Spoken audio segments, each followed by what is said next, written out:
zuciyata da ke nake yi, kin zama jigo na rayuwata mai kyan yanayi, ke ɗaya ni kam na sa a raina ba wani sauyi, to sai da ke in har babu ke wasu ba na ra'ayi, ke ce ta farko ke ce ta ƙarshe masoyiyata, da ke na saba ke na saka cikin zuciyata,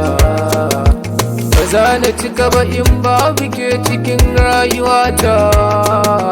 to sai da ke zana zamci kaya mai kyau da tsafta, da na rufe idaniya kawai ke nake gani ni, idan na bude sauti na muryar ki ne a kunne,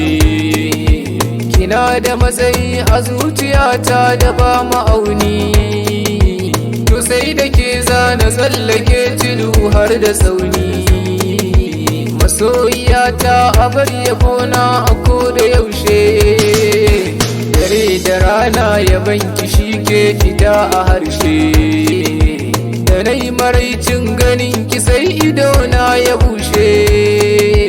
to sai da ke kuncin zuciyata ai za ya washe, ke ce kadai wacce nake burin mu zam a tare, na baki sashi da kulliyata mai kyau da tsari, da ni da ke za mu zam a tare san babu ware, to sai da ke ni fa za na so a ce mun yi aure, yayin da zuciya ta bayyanar ke take wa kauna, sai suka amsa gangar jiki hada da ruhina, yayin da suka aminta ke celin samun raina,